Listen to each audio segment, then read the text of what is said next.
Navy SEALs do not build bug-out bags. A single bag containing everything is a civilian invention. And the people whose lives depend on moving fast through hostile territory train to never rely on it. Subscribe. What they build instead exposes a critical mistake in almost every prepper bug-out bag. The single bag problem that Special Forces training eliminates on day one. Here is the fundamental flaw in the standard bug-out bag approach. And this is something Navy SEAL training addresses directly. Everything is in one place. Your water, your fire, your medical kit, your food, your navigation. Every survival resource you own is concentrated in a single bag on your back. The moment that bag is lost, dropped in water, left behind in a vehicle, stolen while you sleep, separated from you in a fall, you have nothing. Zero. The complete survival system that took months to build is gone in 1 second. Special Forces training identified this as an unacceptable single point of failure decades ago. The solution is called a tiered line system, equipment organized across 3 separate layers based on one principle. You can be separated from what you carry, but never from what you wear. That principle changes everything. Every experienced special operations professional knows their first-line gear by heart. It is the equipment on their body at all times, not in their pack, not in their bag, on their person. If they lose everything else they ever carry, first-line gear keeps them alive. Most preppers have never thought about which of their items would be on their body the moment they have to move without their bag. That question is the beginning of the real system. First line, what is on your body when everything else is gone? First-line gear is everything worn or pocketed at all times. The irreducible minimum that keeps a person functional if they lose every pack, every bag, and every vehicle. One rule governs it. If you cannot carry it on your body for 24 hours without removing it, it does not belong in first line. First line item. A quality folding knife and a lighter, not a fixed blade, that requires a sheath and conscious decision to wear. A folding knife in a front pocket is there when everything else is gone. A simple butane lighter in the same pocket covers fire. These 2 items are the floor of first line carry. Every special operations professional carries both at all times in a non-permissive environment, not in their pack, on their person. First line item.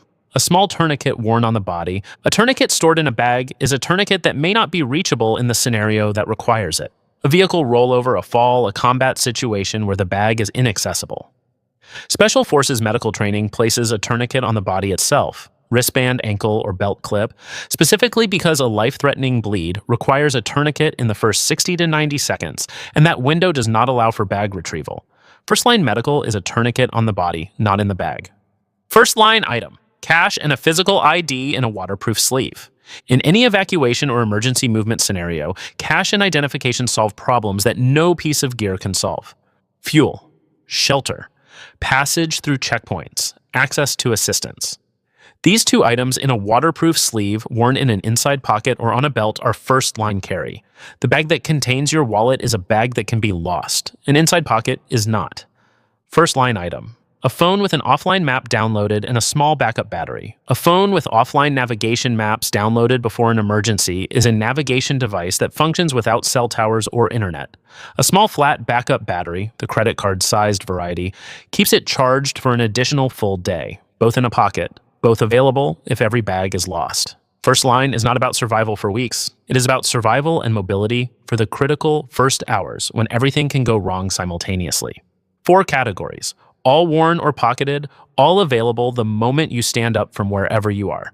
This is what Special Operations Training calls the non-negotiable baseline, the equipment that requires no conscious decision to access because it is already on your body. Second line, the small pack that covers 24 hours. Second line is a small assault pack, 10 to 20 liters, specifically small enough to carry without fatigue and grabbed in under 30 seconds. The second line pack covers one specific mission, keeping a person functional for 24 hours after leaving the location where their full gear is stored. Not 72 hours, not 2 weeks. 24 hours the distinction matters because it forces specific prioritization. Every item in the second line pack must answer the question, does this keep me functional for the next 24 hours, or am I carrying it for scenarios beyond that window? Second line, water for 24 hours, plus purification capability. 1 liter of water carried and a purification method that can process additional water from any source. Not a full 3-day water supply. That weight and bulk prevents the second line pack from being the fast grab asset it needs to be. 1 liter carried, purification to extend from any available source.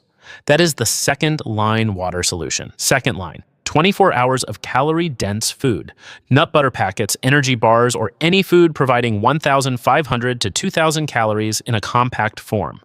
Not a 3-day food supply, 24 hours. Enough fuel to maintain physical and cognitive function through the first day of a fast-moving emergency without stopping to cook or prepare anything. Second line, a small IFAK. Individual first aid kit, not a full medical kit. A small sealed pouch containing the items that address the injuries most likely to occur in the first 24 hours of emergency movement. Wound closure strips, gauze, medical tape, and blister treatment. The full medical system lives in third line. Second line carries the items needed for immediate treatment without stopping to open a large pack. Second line, a headlamp and an emergency space blanket. A headlamp provides hands-free light for movement, navigation, and task completion after dark without announcing position the way a handheld light does.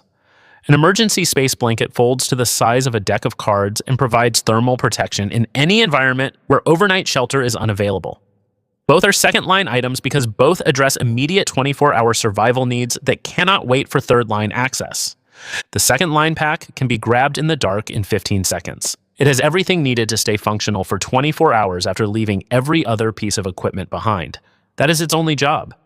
The mistake most preppers make is building a single bag that tries to cover 72 hours or 2 weeks, and the result is a bag too heavy, too bulky, and too slow to grab when fast movement is the actual requirement. Third line. The full system for extended operations. Third line is the large pack.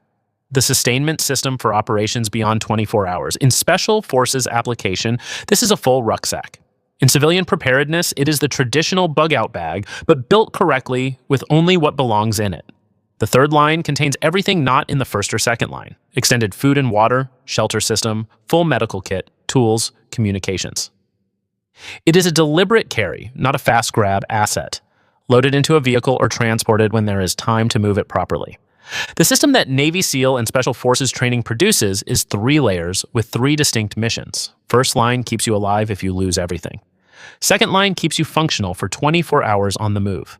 Third line sustains you for extended operations when stability allows its use. A standard prepper bug-out bag collapses all 3 into one, and the result fails the most dangerous scenario, which is the scenario where the bag is gone and first and second line is all that remains. Build the first line today. It costs almost nothing, and it is the layer most preppers have never thought about. Subscribe. Next video,